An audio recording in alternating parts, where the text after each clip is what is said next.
rally. And he got, again, energized the crowd.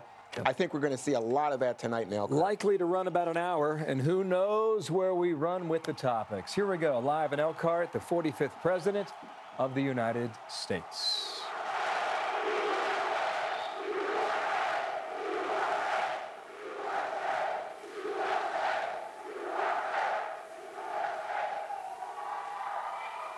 So I want to thank your former governor and your current vice president, and he and Karen are doing an unbelievable job for our nation. Thank you, Mike.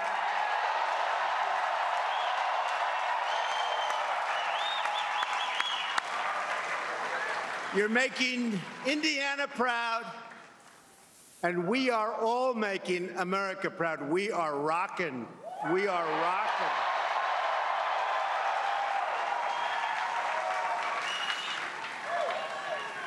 So I'm thrilled to be here tonight with the incredible, hardworking patriots of the Hoosier State. Hoosier.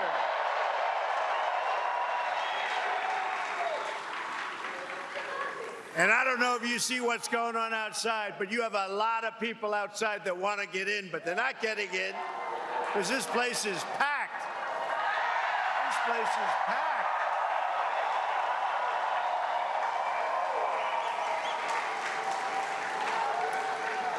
This is truly an exciting time for our country. Jobs are booming. Remember? I told you. Confidence is soaring, and optimism is at the top of every chart. This is a great time for our country. A lot of things happening every day. We are unlocking new opportunities for prosperity and for peace. All of these changes are happening because America is being respected again.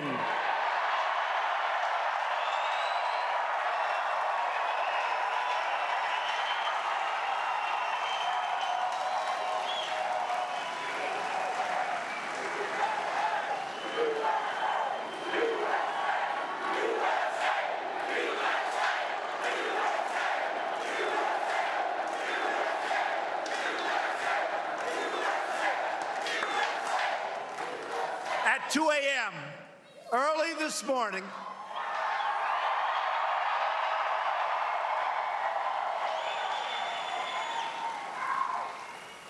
and by the way, I got back to the White House at 4:30 a.m., and somebody said, oh, that's okay. You can cancel Indiana Tonight.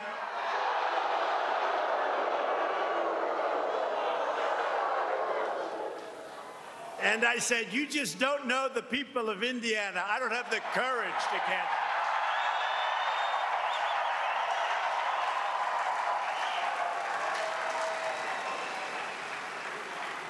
But at 2 o'clock in the morning, I had the incredible honor of greeting 3 brave Americans who had been held in North Korea, and we welcomed them back home the proper way.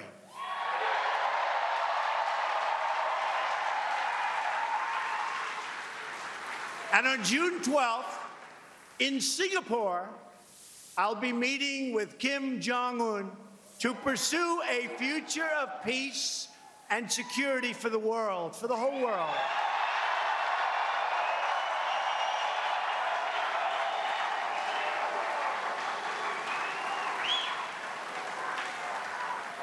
And the relationship is good. But you remember everybody in the fake news where they were saying, he's going to get us into a nuclear war. He's going to get us into a nuclear war. And you know what gets you into nuclear wars? And you know what gets you into other wars? Weakness. Weakness. So the relationship is good, and hopefully, I mean, for all of us, for the world, hopefully something very good is going to happen, and they understand it's very important for them. It's important for everybody. So Japan, South Korea, China, everybody I think it's going to be a very big success. But my attitude is, and if it isn't, it isn't, okay? If it isn't, it isn't. But, and you have to have that because you don't know. We're not going to be walked into an Iran deal where the negotiator, John Kerry, refused to leave the table.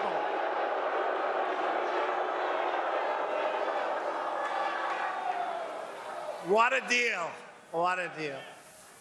But here at home, the great news keeps rolling in. 3.3 million new jobs since election.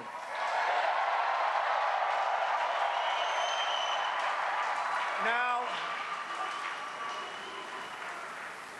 if during the election, and by the way, how great is Coach Bobby Knight? How great? Oh, we love our coach. Remember, he came in? He called me before I was running. I didn't know him. They said, Bobby Knight's on the phone. I said, what does he want with me? I never announced. I was thinking, but I guess he read, and he said, Mr. Trump, I hope you're going to run. I said, check and see whether or not this is Coach Knight. But actually, when I heard that voice, I knew it was Coach Knight. You can't duplicate that. And I took his number. I said, Coach, I'm thinking about it. He said, you're gonna win. If you run, and does he know about winning? And if you run, you're gonna win. So anyway, I put his number down, and I was coming to this area. By that time, we had a big lead. But they said, Indiana. And a friend of mine said, if you could get Coach Knight, that would be a great thing. I said, you know, he called me like a year ago. Let me see if I can find his number. And on my left, I had a pile of papers like this high. And I said, let me see. I lifted up thousands of pages of junk. Some actually pretty important. And I lifted it up, and there's this little thing, Bobby Knight's cell phone number. Isn't that great? And I go bum, bum, bum, ba, ba, ba, ba, ba. And he picks up the phone, and he said, I've been waiting for you to call. Believe that? And he came here, and we sold, I don't know what the hell that arena was, but it was a big one. And they went crazy. And Lou Holtz and Coach Katie, right? Coach Katie, Lou Holtz, we had them all. Coach, by the way, not from this area, but he's one of the greats of all time, Coach Belichick, right? Great guy. We gotta love him. No, we love him. We love him. He knows how to win also. But we had a lot of coaches. They like us. They understand winning and they like us. And that's what we've been doing. And if we would have told you during the campaign that we would create 3.3 million jobs in this short time, everybody back there, the fake news media, look at all of them.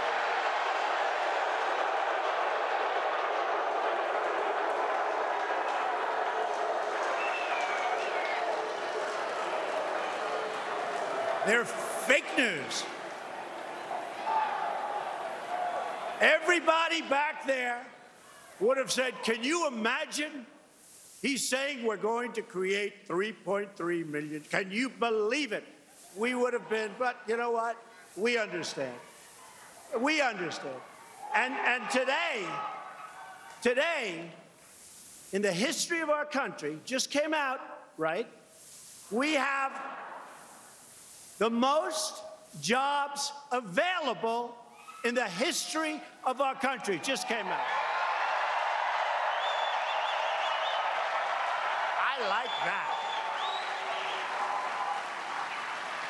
We like that. We like that a lot because we have a truly great country and I've been promising you those kind of numbers. The unemployment rate is at the lowest level since the turn of the century.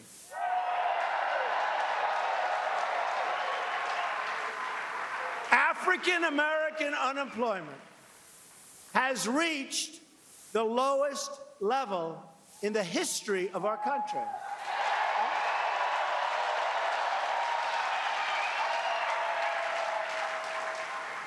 Remember, I used to read stats, Hispanic, African American stats, and I'd read, and it said high crime rate, lousy education, this. I'd read like 6. And one day in front of a massive crowd, 25, 30,000 people, I said, vote for me. What the hell do you have to lose? And you know what? They did. They did. Remember that?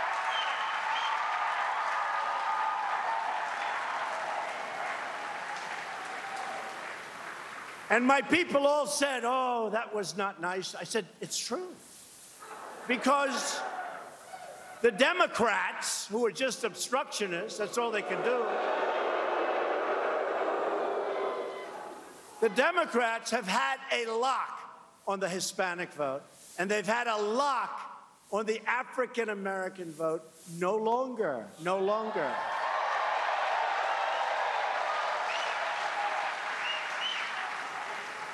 So the Hispanic unemployment, likewise, is the lowest, think of it, in the history of our country. It's the lowest. So you have African American, Hispanic, women. Do we love women? Women. The lowest unemployment rate in 18 years. I'm sorry we didn't make it in history, but we're catching it. It'll soon happen. I'm disappointed with that. Can you imagine? My most disappointing stat is women. It's the lowest unemployment rate in 18 years because all of the others are history. But I have a feeling the women will soon be history too because that's what's happening. And all of the great momentum that we're having as a country on jobs, on safety, on security, on our military, it's all at stake in November. You know, I don't think we've ever done better as a country. Certainly the economy and lots of other things. Look at all those beautiful red hats. Those beautiful red hats. Lift them up. Boy, oh boy. And I like the white ones too. Make America great again. Lift those whites up there. But it can disappear quickly. You know, what we did was unprecedented in the history of our country, really in the history of the world, what we did with this election. And the strides that we're making have never, ever been made like this before. But it can also disappear if you put fools and if you put the wrong people in. It can disappear. I mean, Nancy Pelosi said yesterday,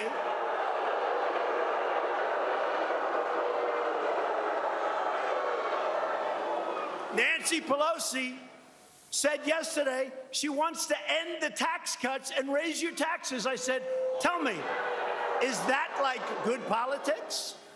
You know, it's not about politics, but think of that from a political standpoint. I don't think her party was too happy. But you know what? That's her thought. That's what they want to do. They want to raise your taxes, end your tax cuts. They want to have open borders where everyone flies into our country. That's not happening. So this week, you nominated an incredible slate of Republican candidates, many of whom I know. And you have to work every day between now and November to elect more Republicans so that we continue making America great again. And by the way, this is a first for Indiana. Our new slogan for 2020, you know what it is?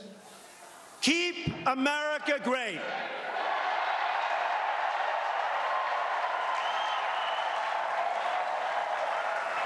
Keep America great. Because we're doing so well that in another 2 years, when we start the heavy campaign, Make America Great Again wouldn't work out too well, right? It's going to be Keep America Great, because that's exactly where we're heading.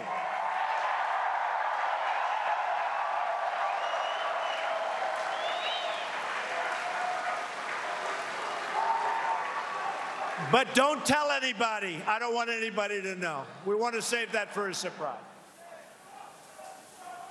But I do like that. And you know what I paid for that slogan? You know, a lot of these people, the politicians they run, they pay millions of dollars for ideas like that. How much did I pay for that? Zippo, Zippo.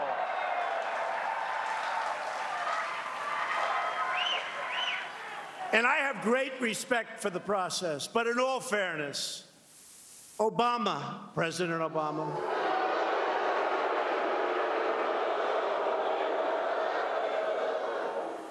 paid $1.8 billion for hostages. You, not me, you, last night you saw it. And again, it's leading to some very big things. And I think that Kim Jong-un did a great service to himself, to his country, by doing this. But those hostages came out with respect. We didn't pay for them. We're going to set the table. We're going to make a great deal for the world, for North Korea, for South Korea, for Japan, for China.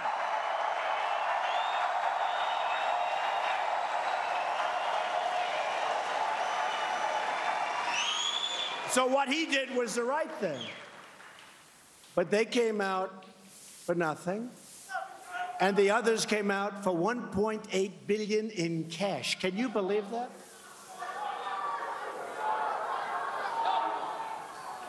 We're honored to be joined by a friend of mine and somebody who's done a really, really good job. Somebody that's respected very, very highly, Senator Todd Young. Todd. Where's Todd?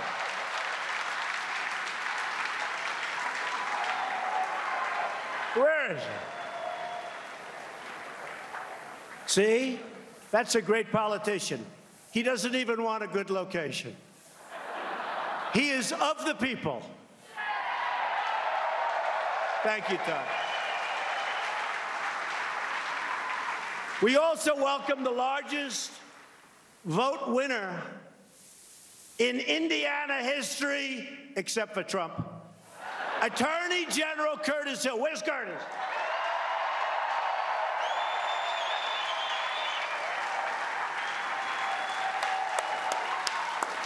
Good man. He's done a great job. A woman who has been of tremendous help on the tax cuts, on getting rid of regulation, which maybe is just as important. Right, Jackie? What do you think? Jackie Walorski. Jackie.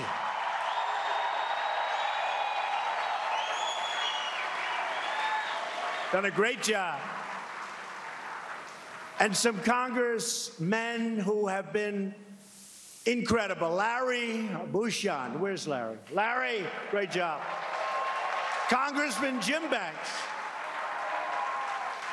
By the way, somebody that just fought an incredible campaign, a really good guy, and I'm not sure I would have been here. You know, we're talking 2 days ago. Very effective, a terrific man, Congressman Todd Rokita.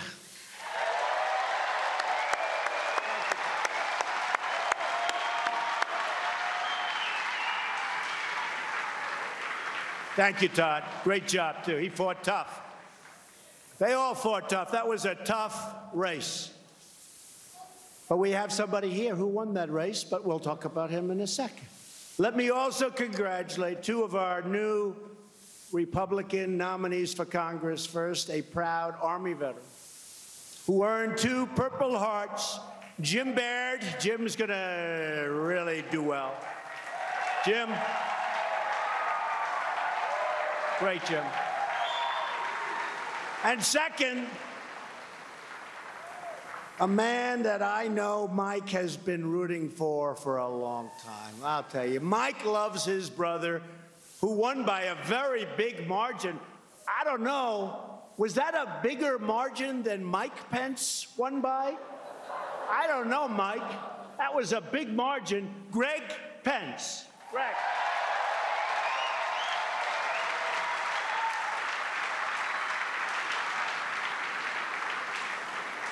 Finally, a big congratulations for Indiana's new Republican nominee for the United States Senate, Mike Braun. That was a good race.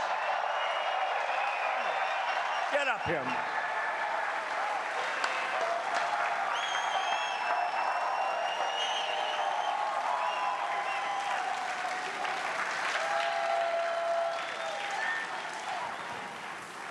How about we let Mike for a second interrupt my speech? Is that okay? Come on, Mike. Great job.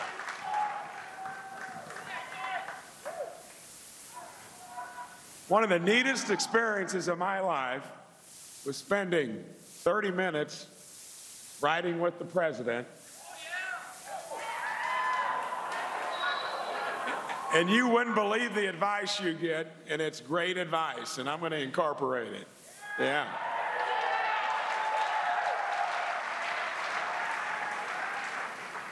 You know, when I started this journey almost a year ago, I traveled the state, spent a lot of time in the North, and wanted to make sure this was going to end up with a good result. Would not have done it if I wasn't inspired by what this man did in 2016.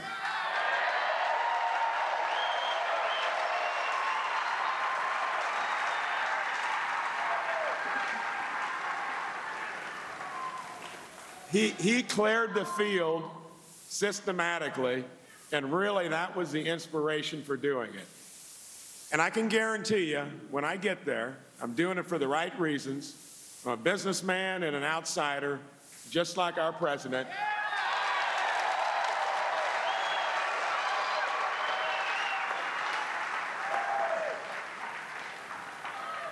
And you can count on me to be a true reinforcement and the guy that is going to retire Joe Donnelly. Thank you.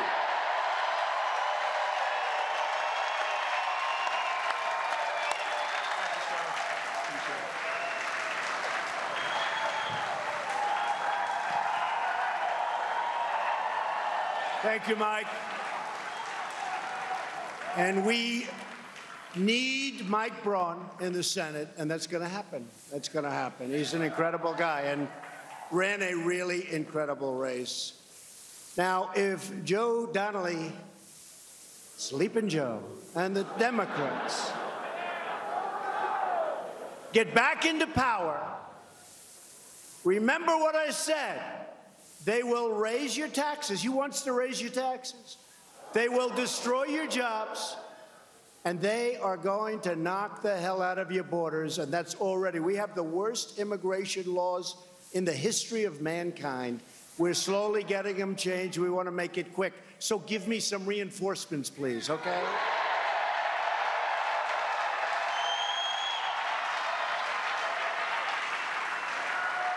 Last week, as an example, the deputy chair of the Democratic National Committee, Congressman Keith Ellison, you know him? Marched in a parade wearing a T-shirt that read, he was very proud of it, "I do not believe in borders."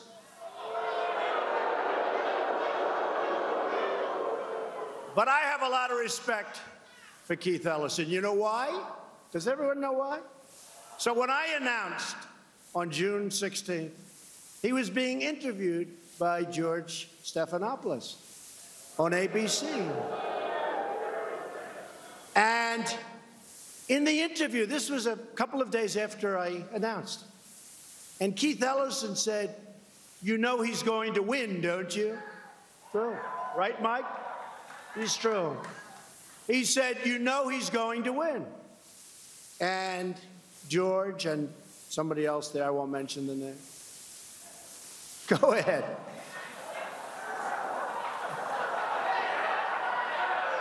They smiled a little bit, respectfully. But Keith Ellison, he said, he is going to win. And essentially, he was sort of indicating, and there's nothing you're going to be able to do, and that's what we did. So, in one sense, I have to respect him. He said he's going to win. So you can never dislike a guy like that, can we? But they've got a big problem. A vote for a Democrat in November is a vote for those borders, and we have to do something strong. We are going to build the wall. We are already starting the wall.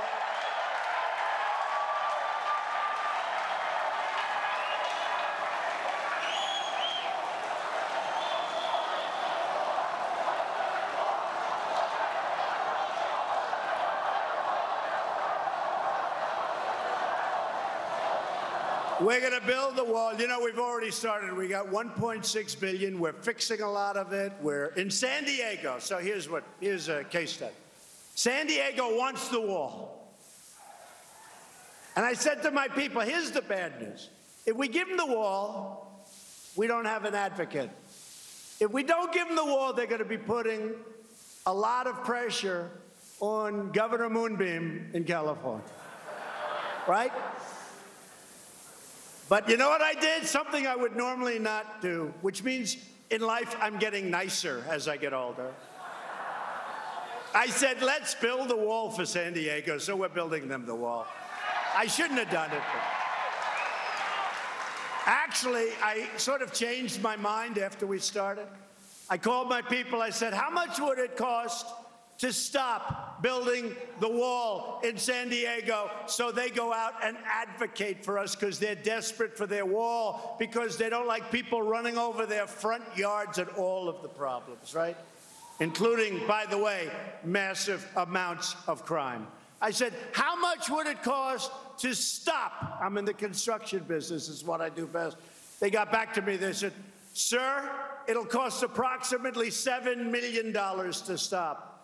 Now, that's not big numbers when you hear about the numbers we talk about. $7 million to stop and restart it at a later date. I said, I can't do that to the American people. Keep building the wall, right?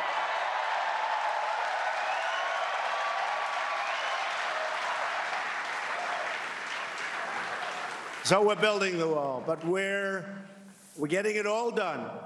We're going to get rid of catch and release. We're going to get rid of the lottery system. We're going to go eventually, when I get the votes, I need Republicans, we're going to go eventually to a merit-based system of immigration. Merit. You come in on merit.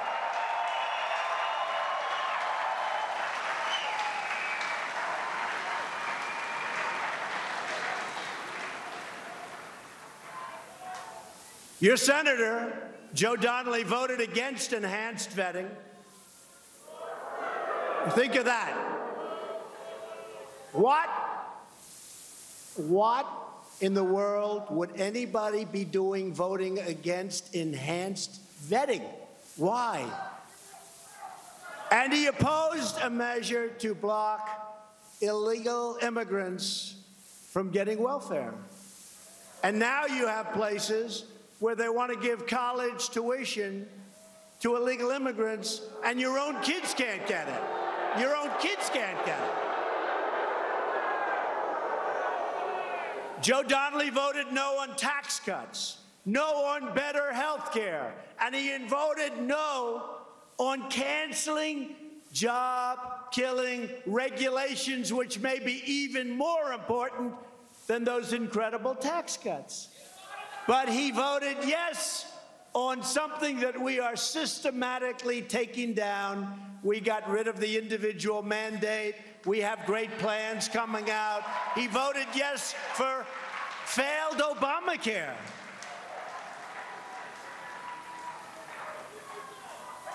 And we're doing everything to keep those premiums down. But it's a failed experiment, Obamacare.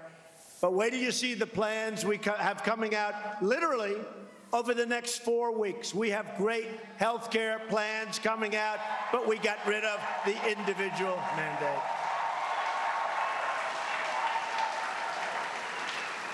Joe Donnelly will do whatever Chuck Schumer and Nancy Pelosi tell him what to do. They don't ask him. They don't ask him. They tell him. They don't say, will you?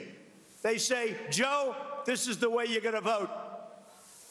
Mike Braun will be a great, great representative. Good evening and welcome to Tucker Carlson Tonight. If you've been watching, you know the president is speaking right now in Elkhart, Indiana. We're going to listen in.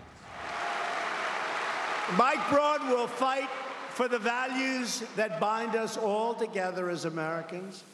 We support law and order, and we support the heroes in law enforcement. They're great. They're great. And they will tell you, surplus military equipment, right? We have it by the hundreds of millions of dollars, sitting in warehouses, getting old. Some of the best stuff anywhere in the world. And past administrations said, no, we can't give that to law enforcement. Someday somebody's going to explain why, but I sort of get it. But it's not a good reason. It's about a 1% reason. We have a 99%. That equipment is being transferred all over the United States to our police and our law enforcement professionals.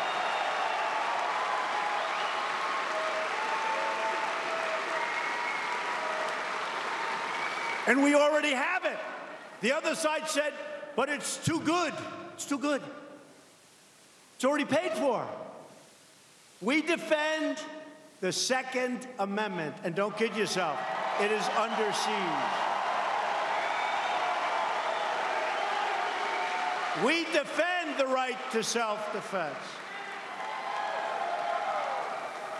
Never believe that your Second Amendment is not under siege. We believe that a strong nation must have strong borders. We have pride in our history and respect for our great American flag.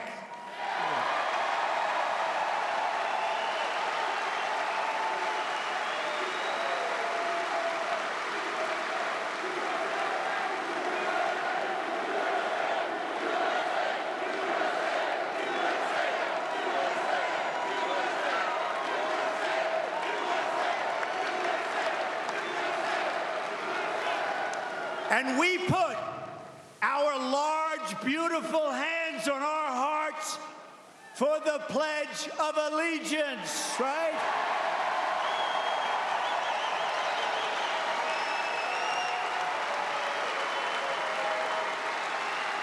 And we proudly stand, all the time we stand, because we love that sound.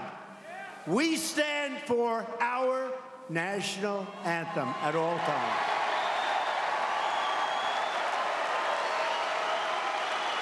But if we're going to defend our values, we need people in Washington who share our values. Democrats, like Sleepin' Joe, say one thing when they're in Elkhart, and then they go to Washington and vote for the radical liberal agenda. It never, ever fails.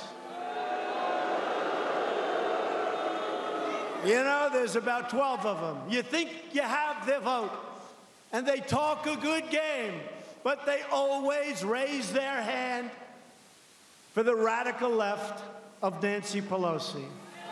always. The Center for Effective Lawmaking named Joe Donnelly the least effective Democrat lawmaker in the United States Senate. I don't know, Mike, but I think that will be a very good phrase to run by. He's never sponsored a bill that has become a law.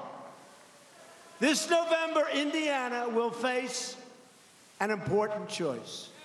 You can send a really incredible swamp person back to the Senate, like Joe Donnelly, or you can send us Republicans like Mike Braun to drain the swamp.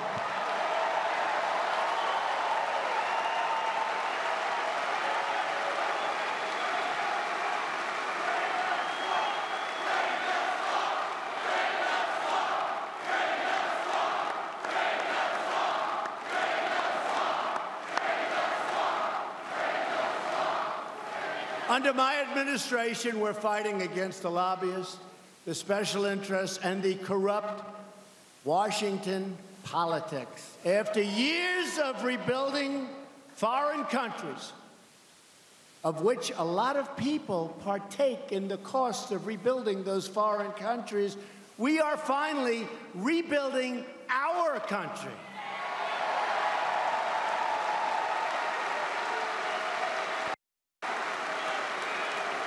We fight to build their borders, but we don't fight and spend no money to build our borders. Figure that one out. We're fighting, and we're finally putting America first.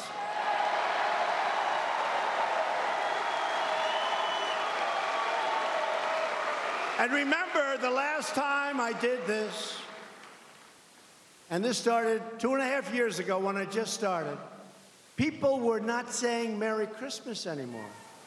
The big store chains weren't saying Merry Christmas, Merry Christmas. They weren't doing it. They weren't saying Merry Christmas. Now they're saying Merry Christmas again.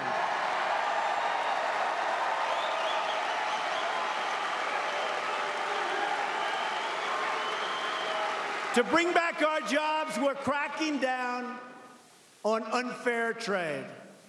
We want trade deals that are fair and, by the way, reciprocal. And we love our farmers. We're taking care of our farmers. And we love our factory workers.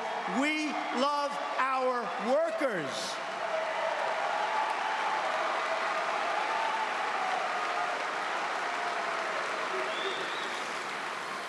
For decades, American presidents responded to foreign cheating on trade. Cheating. There's no other word for it. Cheating. They responded with silence. They didn't do anything. They were silent. Silencio. Let's not rock the boat. Oh, that's fine. We have a $100 billion trade deficit with Mexico. Think of it. $100 billion trade deficit a year with Mexico. We have a trade deficit with almost every country in the world. We're changing that around rapidly.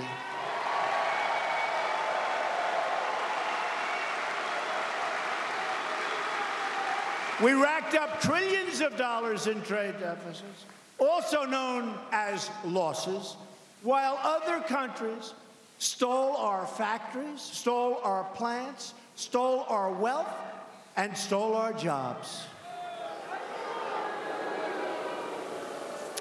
But America's long silence is over. And you see what's happening. Car companies are coming back into the United States. They're moving back in. Chrysler just announced. Japan is building big ones. We're expanding our plants. And I put tariffs on steel, and I put tariffs on aluminum. And United States Steel just announced that they're expanding their factories and they're building plants, and we're going to start making steel and aluminum again.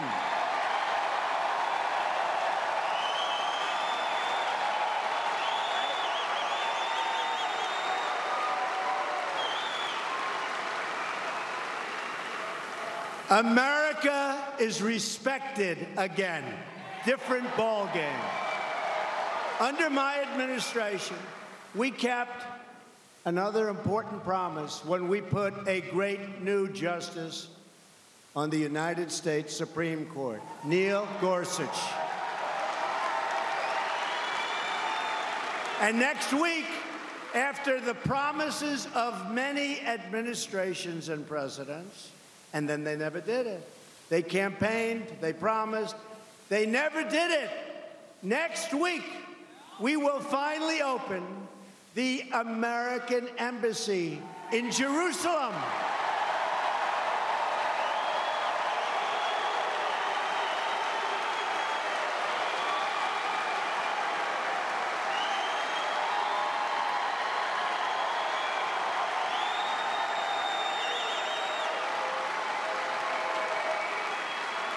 And I put one of my friends as the ambassador to Israel, David Friedman. A good choice is right. One of the great lawyers of our country, made a lot of money as a lawyer. But he loves Israel. He loves the United States, but he loves Israel. And they walked up to my desk about 3 months ago, right after I did it, because I said, let's go, we want to build fast. So they walk up to my desk, and they give me this beautiful folder, and I'm supposed to sign. I said, what is this? And I'm half signed. They said, sir, we're building an embassy in Jerusalem, sir. I said, how much? Something other presidents don't ask, but that's okay. They said, I kid you not, they said, sir, $1 billion. I said, $1 billion? You know what $1 billion is? You have a beautiful house that costs you about $50,000, right, to build. Hopefully it's worth a lot more than that. But that's what it costs. So I said, $1 billion? Yes, sir. We're looking for a site now. We're going to spend a lot of money on a site. Everyone's going to get rich on the embassy. So I called David. I'd stopped signing, by the way. I had Donald, D-O-N-A-L-D, and then it was like dead ball. And then, I don't know if they still have it. Beautiful paper, very official looking. And then, all of a sudden, I stopped, never got to the T. And I started putting X's because I was afraid that somebody could say it was my signature. And I called up our ambassador. And I said, David, this is crazy. I said, we're going to build our embassy in Jerusalem.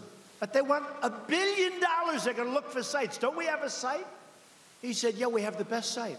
We already own it. And we have a building on the site. And I could take that building that's on the site, Mr. President, and I could take a corner of that building, a big, beautiful corner, and for $150,000, I can fix it. It'll be so beautiful. The location's better. It's set back, which is good for safety. And I can build it for $150,000. Think of that. Think of that.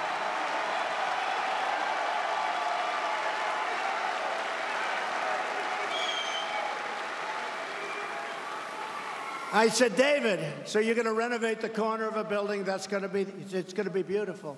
The site is the best site, and we own it. The building is already built, and we can fix it. So think of it. We have government wanting to build $1 billion in a site that would never be as good or as safe, because this is a big site, big setbacks. They want setbacks for safety. Makes sense. So I said, David, you can do that from $1 billion to 150. You know what? Spend $200,000 or $300,000. That's okay too. Now think of it. And the reason I was very cognizant because I was supposed to cut the ribbon of the new embassy in London. You know all that, sir. So we have the best piece of property in all of London. It's our embassy. And someone between the Bush administration and the Obama administration, they say Bush started it, but Obama could have stopped it. But let's say the two administrations, what they did is they said, wow, this is a great piece of property. We've been offered a lot of money, like 200 or 250 million. And what we'll do, because we're such great businessmen, what we're going to do is we're going to sell this best piece of property in London by far. By the way, literally, it's if you know New York, 5th Avenue and 57th Street. Now, I happen to have a building there, so, you know, but that is the best one. The Tiffany location. It's the Tiffany location. It's the best location, and it's a big location, and it's the best embassy location we have in the whole portfolio. But somebody said, what a great deal. We're going to sell that for, I think, $250. So let's say to a wealthy person.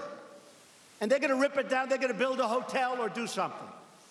And we sold this thing for $250. Now, everybody in this room, because you're from Indiana, you understand life. You would say, okay, good. Now you're going to build a new one for $50 million. You're going to have $200 million left over. You're going to have a nice embassy. That's okay. But it didn't work that way in government. So they sold the embassy for like around $250 million. They then went out and bought a terrible piece of land in a lousy location. And they just opened a new embassy in a bad location for $1.2 billion. What a great deal. What a great deal. So 3 months ago, I was supposed to go over to cut the ribbon on the new embassy. But I couldn't do it. I said, I'm not doing it. I won't do it. Does that make sense? I'm not going to do it. So I did. Think of that story. Isn't that a sad story? So much. I could give you 50 of those stories. It's all the same. It's all the same. I could give you so many. But just remember, when you see that embassy, oh, here's the other thing with the embassy. The new embassy, I said, when is it going to be open? They said, anywhere from 5 to 10 years. So I said, unless they give me an extension for the presidency.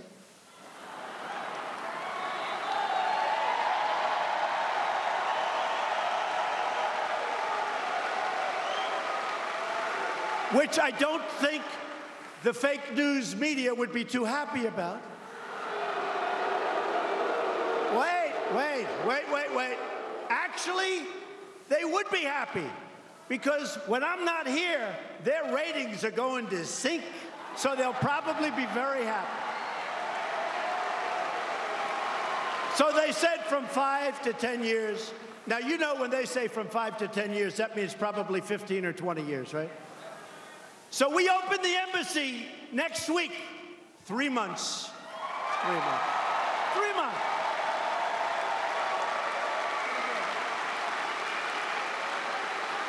Oh, I could tell you so many of those stories, but I won't tell you anymore. We have to save some. We only have about 1,000 left. Among the many grave national security blunders of the previous administration, one of the world's worst was the disastrous Iran nuclear deal. A deal that would allow Iran to go right to the brink of nuclear weapons and ultimately, very quickly, have a nuclear weapon. And by the way, other countries in the Middle East who do have money, all of a sudden, would be looking all over the place for nuclear weapons. That was going to force a disaster. The deal also gave the regime billions of dollars. How about this? $150 billion. And $1.8 billion in green. $1.8 billion in cash. which would be used to spread bedlam and death and destruction all over the Middle East. They're all over the Middle East.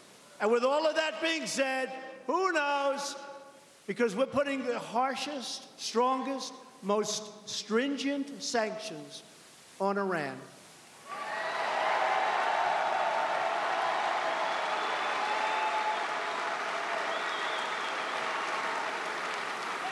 And I hope to be able to make a deal with them. A good deal, a fair deal, a good deal for them, better for them, better for them. But we cannot allow them to have nuclear weapons. We must be able to go to a site and check that site. We have to be able to go into their military bases to see whether or not they're cheating. Now, of course, we're all sure they're not cheating, but just in case. The Iran deal was one of the most embarrassing agreements the United States has ever entered into. You remember the 10 sailors who were humiliated in front of the world for no reason whatsoever. But once again, Democrat Joe Donnelly served his liberal handlers in Washington, not the great people of Indiana that I know so well. He voted to save the deal 4 times.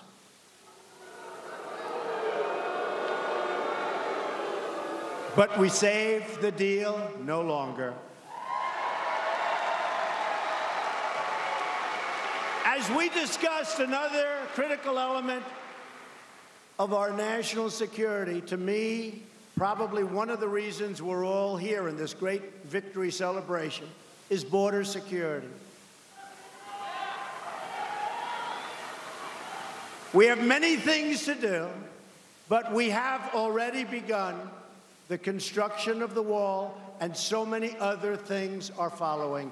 We will have those borders extremely strong, extremely powerful, and we will have laws that match the border.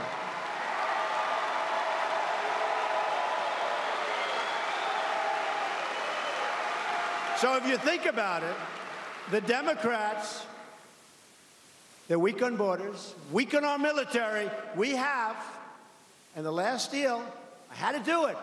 Our military was depleted. When did we need military more than we need great military right now?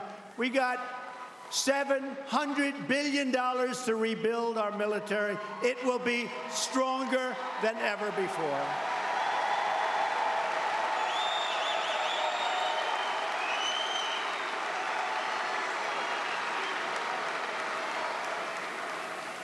So the Democrats, they fight against the borders.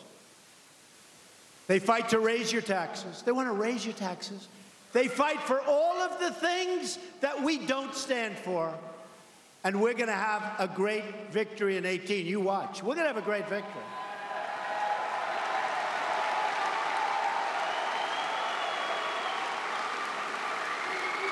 History shows that when you win the presidency, 2 years later, the party, for whatever reason, like 90% of the time, the party that wins the presidency loses on the midterms.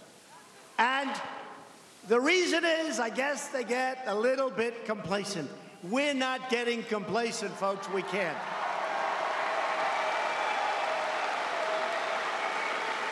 If we elect more Republicans, we can truly deliver for all of our citizens. We're going to keep the promises anyway, whether we do or whether we don't. I'm going to keep that. We have delivered, and it was said by one of these gentlemen, we have delivered, one of the only times ever, more than we promised. I have delivered more than I promised, if you think about it. We will lift millions of Americans from welfare to work, from dependence to independence, and from poverty to prosperity.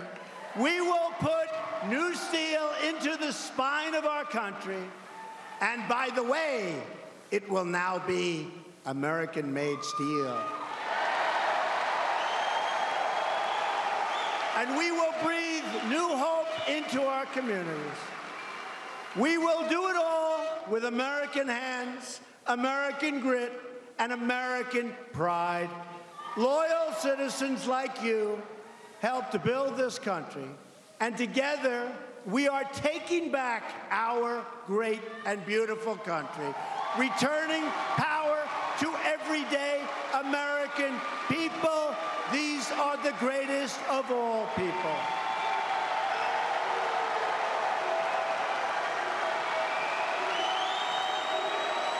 In every action, with every decision, we will stand up for America, and we will stand up for the great state of Indiana.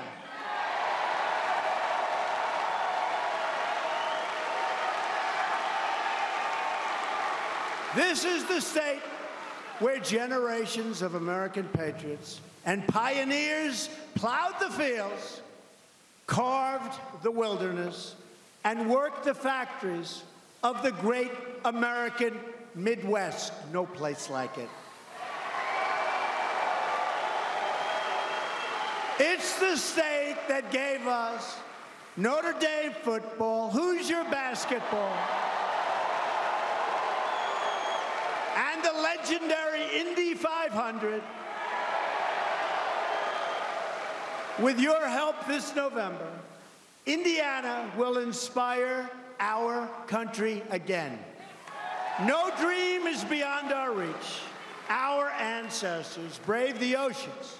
They tamed the frontiers, put down the railroads, those beautiful railroads, built up the highways, and dug out the great Panama Canal. We are the nation that won 2 world wars.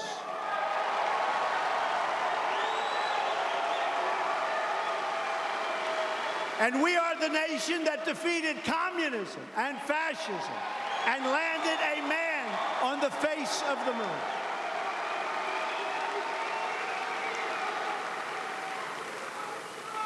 And always remember, we have picked up in wealth trillions and trillions of dollars for our country since our election, not my election, our election.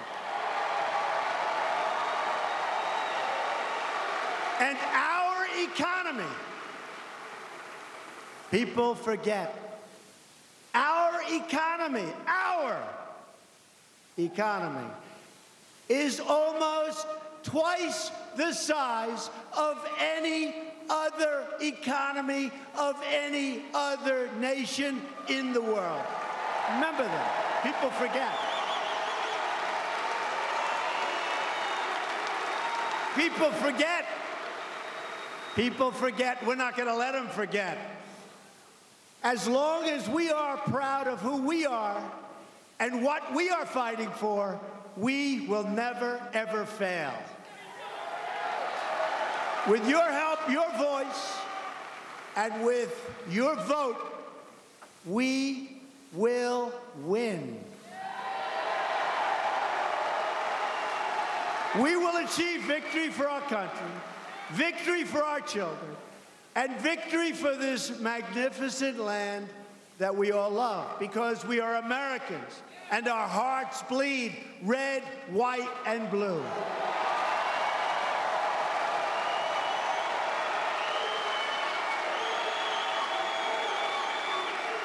We will never give in. We will never, ever give up. And we will never stop fighting for our country, our freedom, and our flag. We are one people, we are one family, and we are one nation under God.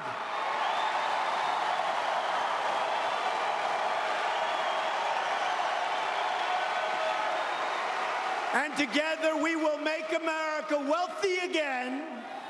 We will make America strong again. We will make America safe again. And we will make America great again. Thank you, Indiana.